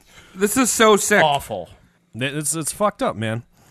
And even little kids, even children, would not be excused from baiting. He would encourage worried parents to catch their children baiting as a proactive measure. All right, I'm just going to leave this lingerie catalog out, and I'll be out of the house. He'd recommend surprise genital inspections around bedtime. Oh, it's a little bit wet. He would. Yep. He would instruct parents to kick in the door, announce that they're doing a nocturnal tick check, and see if there's a rigidness or goopiness under the pajamas. Gotta check your dick for ticks. Yeah. Oh my god. Wait, is that pre, son? Is this pre? Have you been reading? What's going Have you been on? reading Genesis again? Is this pre? Have you touched the apple? No, you know what I told you about? You know what I told you about high grass? You got to put a sock on that leg, all the way up. Oh, yep. Keep it going. More. Keep Good. rolling. Cover the balls. So he was all All right. about chicks and dudes wearing Wearing those like field hockey skirts. I don't know about that. No, you know the field hockey skirts where they're a skirt, but there's not really a skirt. It's like a skirt with pockets in it. Yeah. Cargo skirts. Yeah, so you can put your mouthpiece in there, your lesbian mouthpiece in there. Kellogg was such an anti-baiter, he even preached against children having comfortable beds. Soft beds and pillows must carefully be avoided. The floor with a single folded blanket would be preferable. A hair mattress or a bed of corn husks covered with 2 or 3 blankets or a quilted cotton mattress makes a very, very healthy bed. Jesus Christ. I can imagine this guy's bedroom being like, he's the princess and the pea. He's got 9 mattresses and he's jerking off all day, all night. Oh, yeah. Just, I'm taking it all from you now. It's a power move. It makes me hard. You roll around in the husk. I'll watch you and your children be uncomfortable for days upon days. I am the only boner. I will sin for you. Sin for you. I will do all the dirty work. Yeah, don't worry about it. Forgive them, Father, for they know not what they're doing. And they don't know what I'm doing either. So we want to start a merch store, and we also want to make cum socks. Yeah. Just big old dong tube socks. Yeah. Should we With do our that? faces on it, Travis? No, not with our faces. Just Travis's face. Not my face. Like a that'll raccoon. sell Like a lot. raccoon Be sold socks. as just like one sock. No, stop One it. sock in a pack. Yeah, can we do one sock in a pack? sock So it's just only. like a cum set. dude. No. Not a pair of socks. One sock. Get me out. One sock. Travis's face. With Velcro at the end. Oh, no. This fucktard was even against the simple act of dreaming, as those could lead to sexy thoughts. No more dreams. In perfectly natural sleep, there are no dreams. Consciousness is entirely suspended. This guy is backwards Willy Wonka. Great. That's good. Yeah, I like right? that, Travis. Alternate When patients universe. claimed they couldn't help but dream, Doc Kellogg didn't buy it, stating that they weren't trying hard enough, or they were too addicted or weak-willed to give up the habit. Keep Just having these lie. sex dreams. I can't Just stop lie having- about that. All these wet dreams I can't stop having. Like, Hey, are you dreaming? Knock it off. Yeah, yes. What? Just say no. Like, yeah, are you dreaming? No. Nope. Nothing happens. It's Just all a perfectly conscious person being like, nope. Yeah, right. And at this point, it's now becoming obvious, painfully obvious, why the Sans dining menu was so bland. He just thought tasty food would just give you a boner. It would evoke primal responses and result in some evil, unholy, hedonistic. Well, to be fair, I have had some food that has given me a rock hard penis. An aphrodisiac food, right, Travis? No, just like a cheeseburger. Like, I don't know, is that an aphrodisiac? Well, if I it don't gives know. you a boner, yeah, if it gives you a boner, Well, it's I an mean, usually aphrodisiac. people I've say had food that's oysters, killed but my I really boner. do think oysters are just. It's the feeling of an oyster means that, like, oh, okay, I could do this to someone. Yeah. It's yonic. So everything at the Sand was designed to be an aphrodisiac, an opposite of an aphrodisiac. Just so people would knock off the humping and pumping all the time. Of course. And there were every so often there would be mandatory cold showers and baths. There were gender segregated rooms and exercise regimens and spa facilities. And husband and wives would just be split up during their stay. Like, no, keep off your wife. It's for your own health. Have you two ever had coital relationships? What a weird relationship that would be. Just Yeah. like fucking, How do you explain having a kid to this guy? you adopt. He's Is that what it was all okay about? with that. Baby making fucking is the one exception you get. Unless it was accidental. Well, he would still be like, okay, you helped our species continue on, so maybe your offspring could do what I'm teaching and professing and live 100 years. You did it right by accident. Gold star. There was no pleasure involved, Mr. Kellogg. My wife is awfully disgusting. It was like fucking up board. It was like Plank from Ed, Edd and Eddie. Jesus Christ. Just that fucking smile as you're pumping it. Oh my. He's a zealot quack through and through, a wily-eyed charlatan of a fuckwad. He's like, sleep on corn husks. Like, let me check your penis and punnis. Punises? Let me check the punani. Let me make sure the pineapple pulp goes in the punani. I can hear you fucking dreaming over there. Knock it off. And whilst professing his entirely hands-off approach on genitalia, as I said earlier, Kellogg and his waifu adopted all of their children. What I didn't mention before is they fucking adopted 40. 40? 40? 40, Holy 40. crap. Shit. Or they legally adopted 8 and fostered a total of 40. Holy shit. That's school. That's They a made lot. school. That's a school. Yeah. Yeah. I think he like made an entire just chamber choir of his own children. Yeah, he's got like a bunch of orphans. Bunch of orphans. And we're gonna talk about one of those orphans right now. From the depraved depths of Spurgatory came the one problem child of Kellogg's, an insolent kumquat that occasionally responded to the name George. Okay. Jorge, yes. Jorge was a bastard baby of a hooker. Always disobedient, always lying, and he even adopted some early childhood boozing as a habit. dude, George sounds sick. What, 3, 4? I like George. George seems fucking cool. Fuck your rules, cornflake. I will fuck a sister. It's not really my sister, but I have looked into the future and I have seen what porn is popular.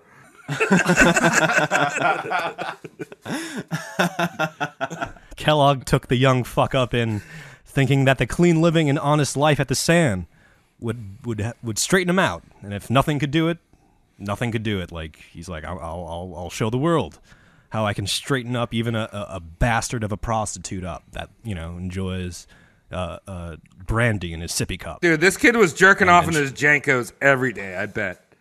Don't.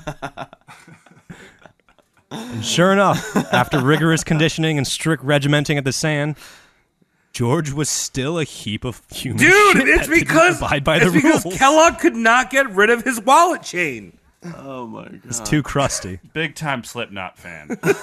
Old timey heretic tick. 555-666. My name is Corey Taylor and I rhyme like a toddler.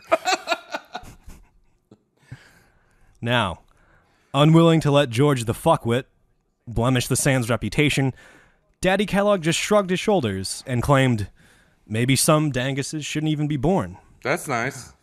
And Kellogg became an outspoken proponent of eugenics, all because of fucking George. Damn, George. George did work. Oh man, he was using everybody's pocket pussy when they weren't looking. That was just a corn husk Now, back in the day. You lubed it. Oh, you lubed up with Jesus lard. Christ. Nutter butter. Hey, you gotta finish that cream. Good. Now, I want you to keep in mind, George is a white guy. He's a white boy. But Dr. Kellogg founded the cringily named Race Betterment Foundation, Oh. where he believed the white gene pool should be kept white, and white folks shouldn't fraternize with immigrants or non-whiteys. Wait, but- Was there a bunch of white people that showed up there in joggers outfits, just learning how to Hey. learn how to race better? You know, Oh, those marathon Jesus Turkey Christ. Day runners. Dude. Like, I can we imagine heard this that. place will help us out. Tom, that's not called joggers anymore. It's called athleisure. Oh, no. That's a Fuck real the thing. West Coast. Athleisure wear. Just throwing this out there. You guys can kill me like anytime. Let's get a few episodes in the can first. All right.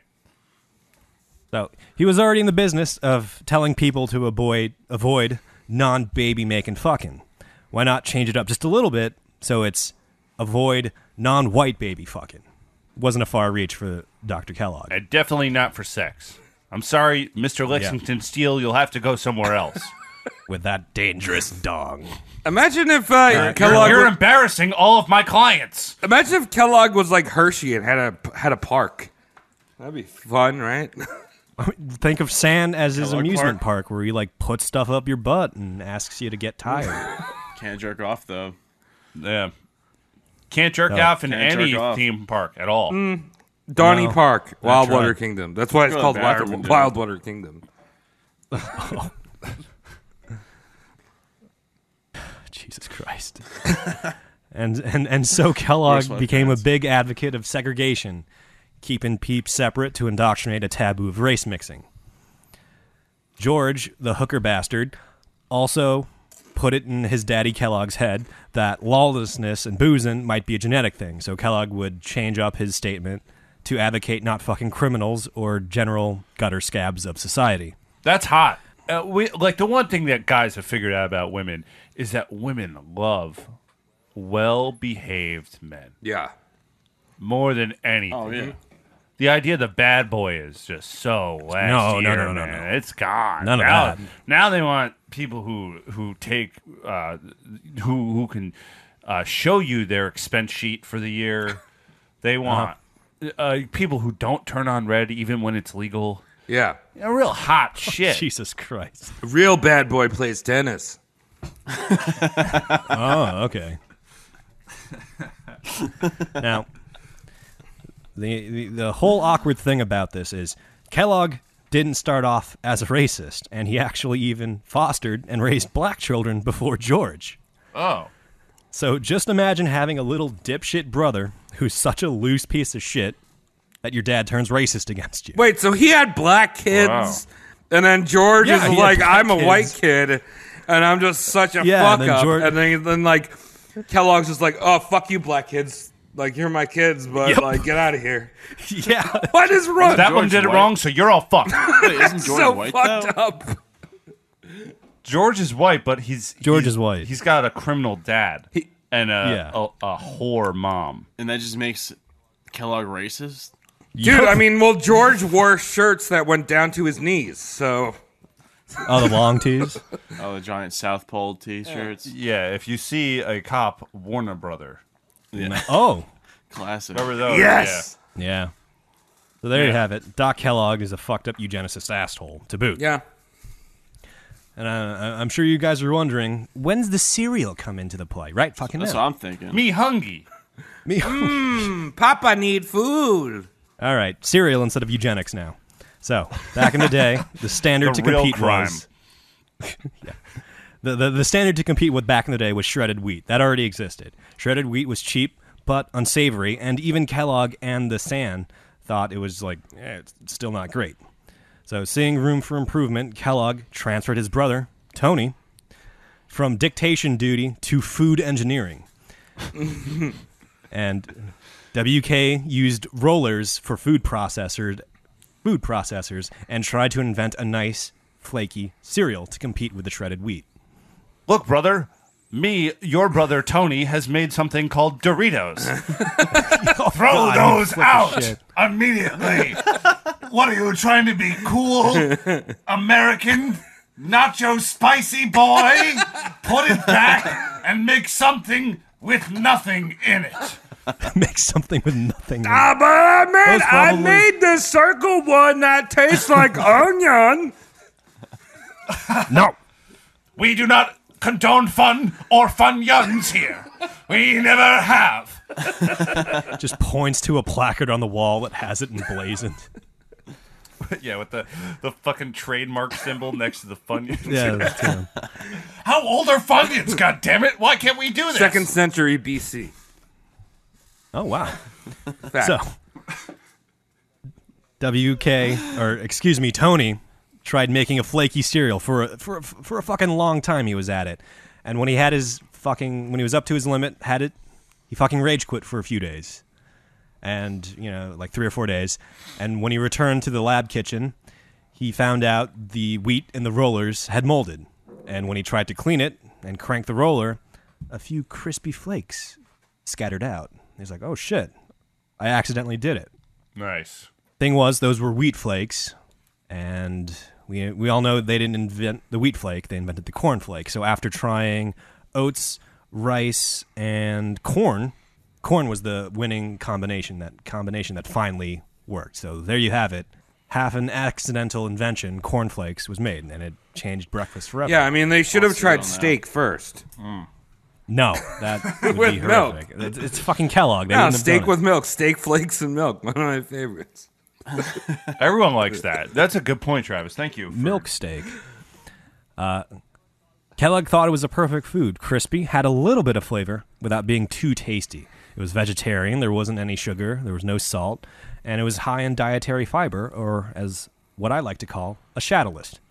It put a little pep in your morning step. It blew shredded wheat out of the water, or, depending how you look at it, the milk.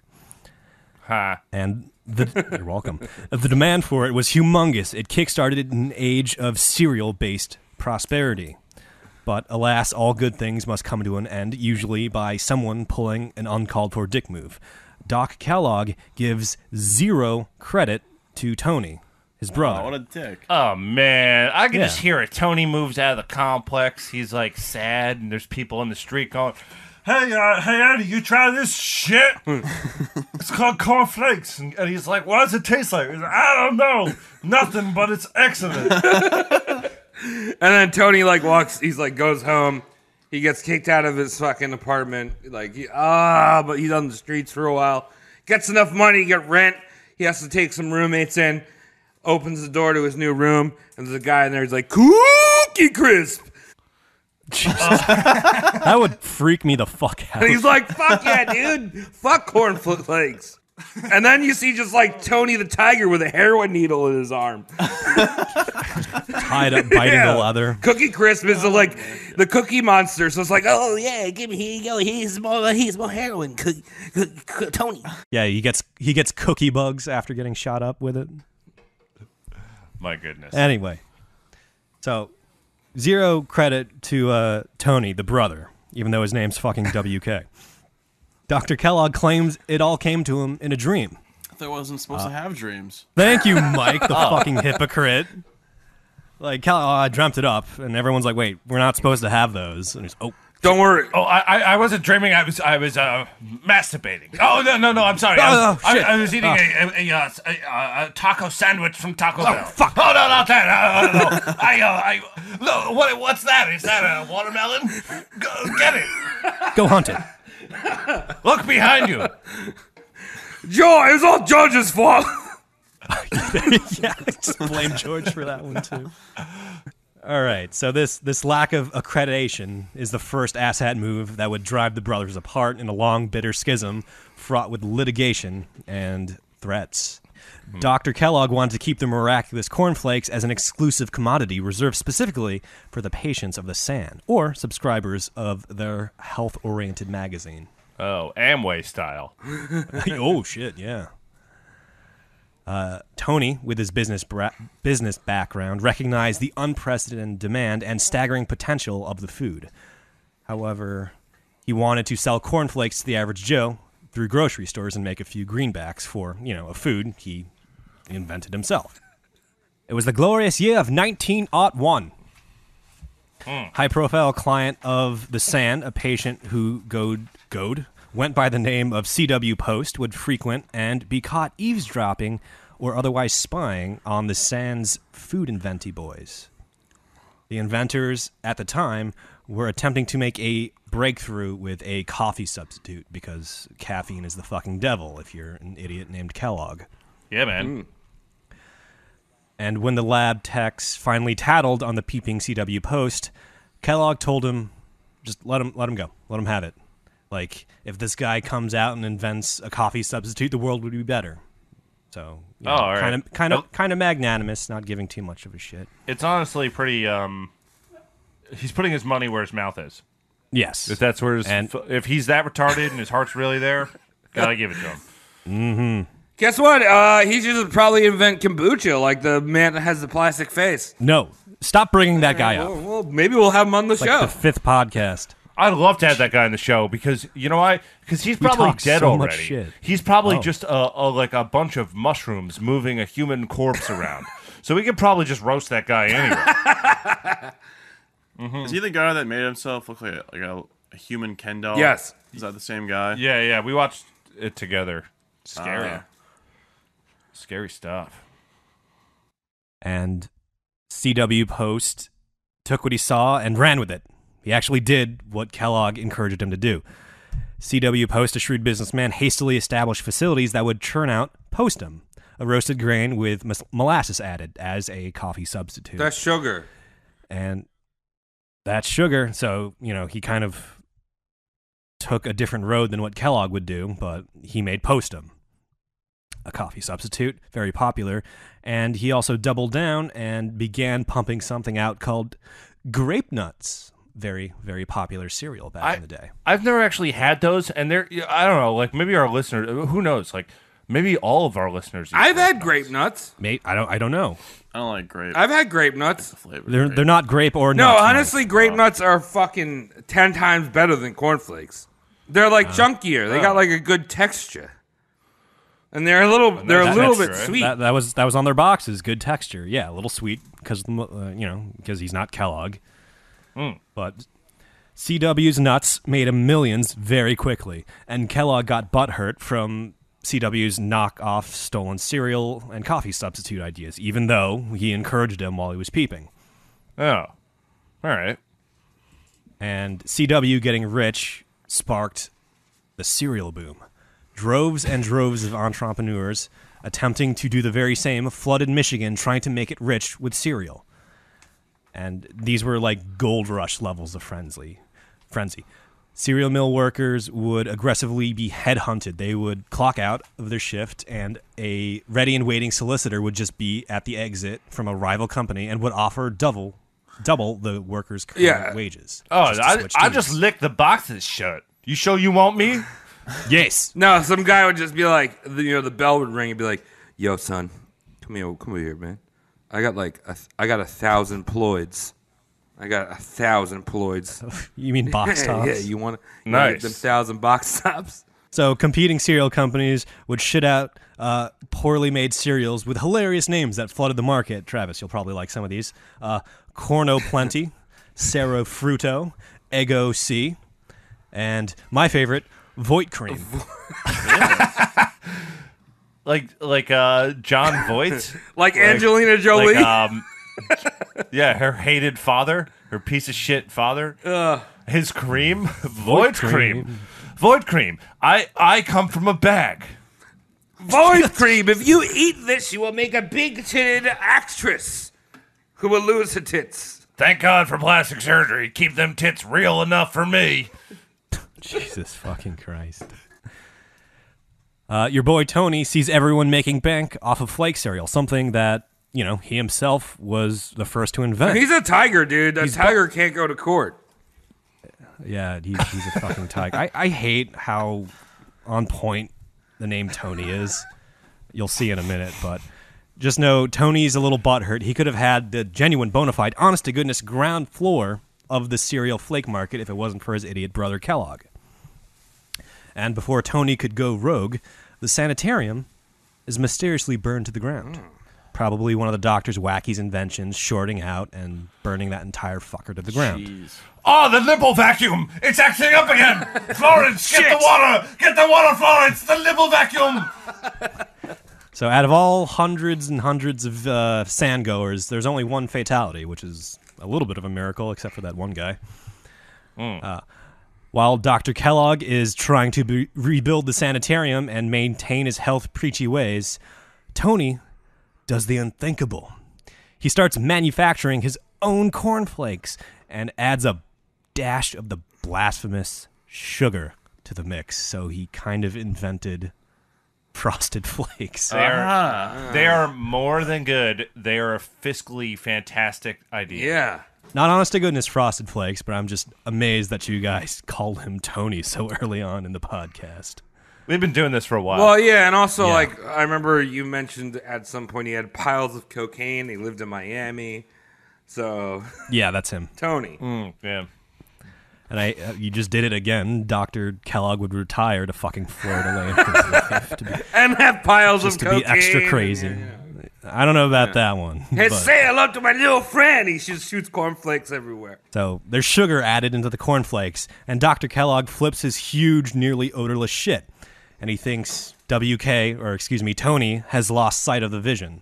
After all, the initial objective behind cornflakes was to create a health food, not something you'd enjoy eating.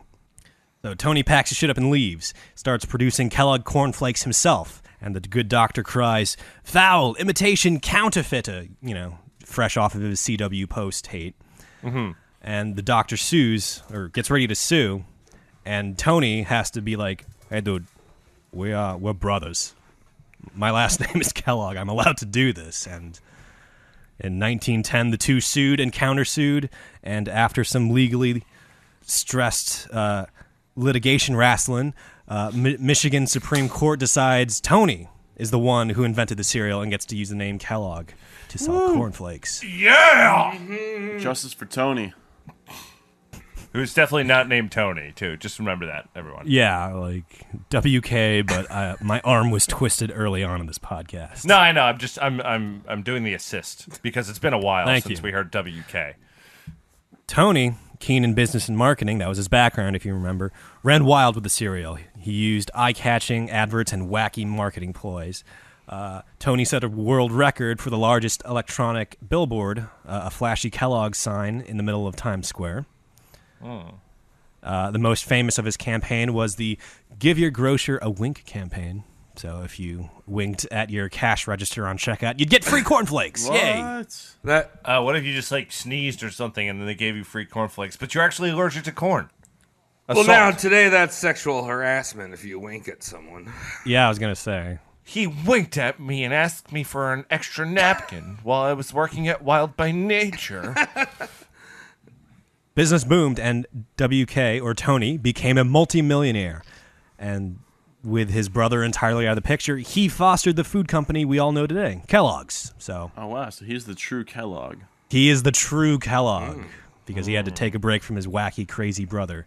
And Kellogg's makes Pop-Tarts. They make Pringles. You know, gotta have your Pops. That good old And food. Pop-Tart, I mean, modern Kellogg's is all about masturbation. I mean, if you don't eat Pop-Tarts and jerk off, then you're doing it wrong. What do you think the Pringles can is shaped like? Yeah, right? It's a fleshlight tube, that makes like sense. disposable. Oh, wow. Now, at this point, I think it's hilarious to assume, to spite his asexual brother, Tony made the Cornflakes mascot a big, healthy cock. Yeah! You know, his name's actually Cornelius the Rooster, the big green rooster. Yeah. Oh. Yeah, I mean, it's better than, like, I think the original one they were going to pitch was, like, one of those, like, a furry pig, you know? Like a fucking sexy Jessica Rabbit with a pig face.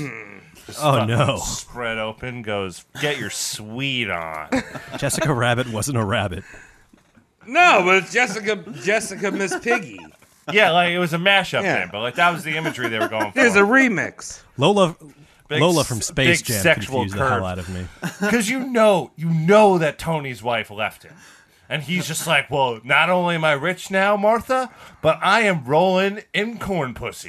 Understand? Jesus Christ. Corn Husker all the way, Fort Twan. I would have loved to sit in a Kellogg's board meeting, like, Mr. Tony, we're brainstorming a prize to put in the packaging in order to appeal to children. And Tony's just like, you put a big cock in that fucking box just to fuck with my brother. It's me, the guy who doesn't like his brother anymore. I'll do it. Yeah, And just so, like, oh, Tony, can you get rid of all those scarecrows in the room? No, they're my new board. I replace all of you with cornmen. And so, Dr. Kellogg lost his flakes. Court fees accrued. The clean living fad died down. The sanitarium patronage declined. When is this happening? Due to depression. The San went bankrupt and up for sale in 1933. Okay. So, little Great Depression fucking shit up. However, Dr. Kellogg was still a core believer of his own teachings and did not change his views. He was ever the health nut. He just lost his funding, clout, and platform. This relegated him to village idiot status, which was fitting. As I said earlier, he retired to Florida. Oh. Keeping true to sanitarium teachings, Kellogg continued to publicly exercise in a white loincloth, doing jumping jacks, letting his gelatinous elder man boobs flop and sail in the sunshine and breeze. That is Cool. a great Yeah. picture you've painted. There you go. Roast more than painting pictures. Dr. Kellogg would be seen as an eccentric, going for nearly naked jogs. I want to take that again. Going for nearly naked jogs, rowing a boat with just a loincloth on. And the thing is, like, people from the shoreline really can't tell you're wearing a loincloth if you're in a rowboat, so they just thought he was naked out in the lake having a good old time by himself. What's that naked cunt doing out there? That Floridian sounds British. I don't know why that happened. And he would still fucking pester you. He would go up to picnic goers and scream at them. Meeting is poisonous. Let me get my yogurt up in that ass. You gotta shit like an orangutan. Stop kissing your wife and try and catch your son jacking off. Wow, what a nice summary of what this man was about. A real Captain Stabbing. Oh my God. I forgot about him. Thank you, Travis, for keeping him alive. No in my problem. heart. He lives inside all of us. Someone's hard Don't drive. deny it. A multimillionaire WK, or Tony as this podcast refers to him, was fearing a dip in sales because of his brother's scantily clad public displays, and he attempted to sue Dr. Kellogg to putting his clothes back on. The Kellogg food legal team had to pull Tony aside and say, like, hey, dude, we can't pull that one off. He didn't sign anything that says he has to keep his pants on. No court can dress me! Tony eventually goes to confront Kellogg in person. However, be it senility, the fall from grace, or just his eccentricism gone rampant, Dr. Kellogg is a rambling, nonsensical wad of a human at this point. Oh, jeez. Tony cannot make heads or tails of the craziness that is being spewed from his own brother's mouth. Dr. Kellogg is now proper, irreversibly crazy. Not enough jacking off. Yeah. Maybe, Mike? He's gonna Thank you. bust some nuts. Yeah, a load a year would have bought him a lot more It's time. a lot of stress you're not going to get rid of. You got to get the Sometimes poison you out. gotta just like grape that nut. You know what I mean? CW style. It's all about the CW. One of my favorite channels. Or get the nut One of my butter favorite out. Yeah, channels. you can get the and nut then you butter like out. CW that nut. Jeez. What does the CW stand for there, Travis? Cock worship that nut. You're making me sad. Nah, don't worry about it. This isn't funny. This isn't funny at all. Hey, Mike, ask me the question. How does this boy die? December 14th, 1943, at the ripe old age of 91. Damn. Oh. He was He almost didn't even there. make it himself.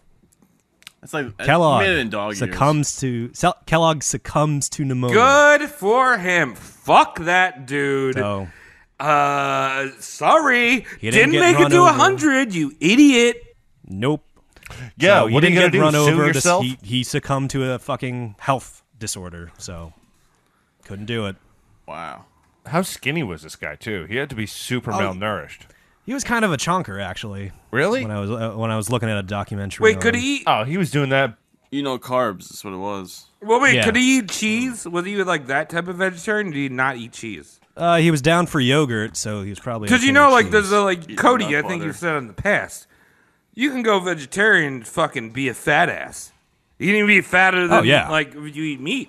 Yeah. Depends Candy how you doesn't do have it. meat in it, right? Candy ain't got no meat. Well, that's sweets, dude. You can't have candy. All right, so Kellogg's estate is being sifted up, broken up. Not a lot there because he's, he was a crazy fucker in Florida, in a sea Cool. of crazies. Any of Wait, you want this loincloth? What year was it when he died? 43. Okay, so he's right in the middle of World War II. Yeah. When it's kicking off or something. And they're going through Kellogg's belongings. A letter to Tony is found, and it was an apology. Sorry for making you breathe in my shit fumes while you took in dictation. Sorry for all the other shit I did. The letter would have fucking reconciled the two brothers. However, when it was delivered to Tony's estate, Tony had a staff of bodyguards at the time, and those bodyguards withheld the letter.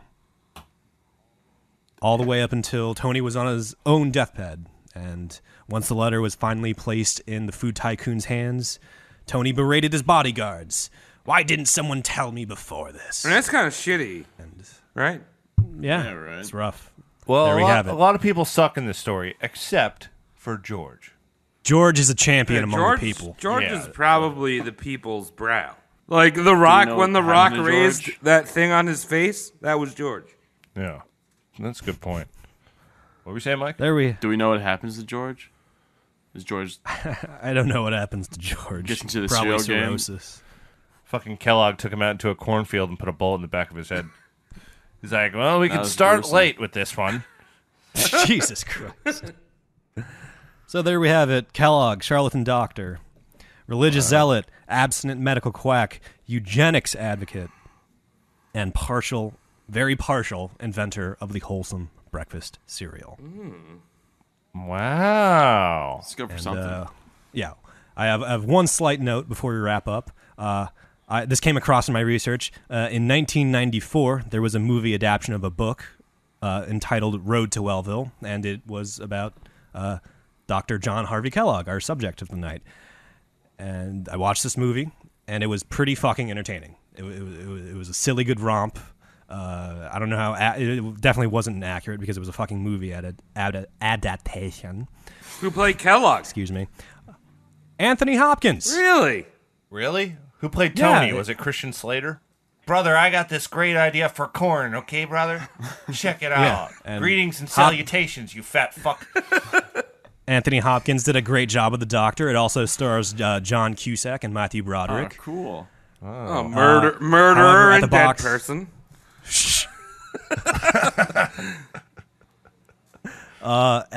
Fuck. you retorted me. However, the movie tanked and grossed only about a fifth of its budget in the box office. And I thought, it was like, what's going on here? And I looked into it, and it turns out critics scrutinized the movie for having too many poop jokes in it. But as someone that did the research, I would like to say, no, those poop jokes were not a liberty Hollywood took. Kellogg legit wanted you to shit like an ape, pump yogurt up your ass, and squeeze out gigaturds that didn't stink. So his entire life was more or less of rampant poop jokes, and Hollywood did not See, play Tom, that out. sometimes Hollywood gets it right. West Coast, East Side, West Coast, West Side. What the fuck are you talking West about? Side. They got it totally wrong. Just ha, ha, ha, ha. Let the joke happen. Ha, Poop. ha. Bollywood. I'm sure that movie had like a tenth of the budget as the Emoji Movie, and that was 25. based on poop and internet. Oh, man. I love how critics were just like, this guy wasn't in that much. Wasn't into poop that much. And like, no, he was. He loved poop. Oh my god! Not scatologically, but it was just like, Daniel Day-Lewis plays one of the poops. wow. Wow. There we go. Well, that was Kellogg a in great a nutshell. little roast. I didn't even know about Tony the Tiger or Cookie, Chris. Dude, you told me all about that was Cookie, all you. Chris. No, I said nothing about that. What about the honeycombs guy? You never talked about him. What is that thing? Yeah. No. It's like a guy in a furry suit that didn't get the part of Crash Bandicoot. Yeah, right? So he went on a meth bender instead. Him and the Phillies mascot just like had a fucking orgy. I don't know if I'm turned on or I have to leave right now. You must Maybe both. must leave. Yeah. I'm going to be turned on behind this door. All right. Well, Cody, thank you so much for bringing this research on Kellogg, the fantastic pooper. And yeah, thanks for listening, everyone. Oh, yes, Yeah, thank you. thanks, Shane. You know, the nice Thank you, calm Shane. wind Thank you for down. listening. Yeah, so patreon.com/roastmortemcast. Any other information, irrelevant. What you're going to want to do is you're going to want to go to that website, and you're going to want to enter your credit card information, and you're going to want to give us, like, I don't know, whatever you can afford, $300-$400 a month. Like the So we cost of a can do- Netflix subscription, $300-$400 a month. You know how much joy we bring you. And you know what brings us joy? Money. That's it. Yeah, I mean, you can also follow Tom at Sounds ST and CC, and you can follow Mike Regan at Mike You can follow Cody With two N's. Cody, or you can follow Travis Lee at at gmail.com and origins.com, the Ubisoft website. Why do we put up with him? Why the fuck do we put up with him? I don't know. Just stick to the Patreon. All right. Catch you folks later. Lady. Thank you, Shane. Later. Love you. Thank you. Are you tired of not paying for your favorite product? Patreon.com/roastmortemcast. What's a Patreon, you say? It's a website where fans can support their favorite content creators. Sounds like a deal. Deal. This is only if you got the money. We got koozies, we got custom obituaries, we got stickers, we have movie commentaries that you download and watch with said movie. It's like you have friends in the room. What if I don't like history? You're wrong. You love history. How much money can I give? Anything will help. We like doing the show. We're going to do it anyway. Mike's losing us money at every corner. Roast Mortem Cast is here to help you take a load off that wallet. It's all been arranged just for us to get your money. I'm telling you that you need to give money to Roast Mortem Podcast so we can do it even better. Are you tired of exploiting these four men? Or you could even sponsor. You got a stupid-ass business? I'd love to talk about your business. Point to point. I'm too busy to read. Where can I find this podcast? So call today at patreon.com/roastmortemcast. That's ROASTMORTEMCAST at patreon.com/roastmortemcast. Yeah, if you want to buy me a beer, that's cool too, you know.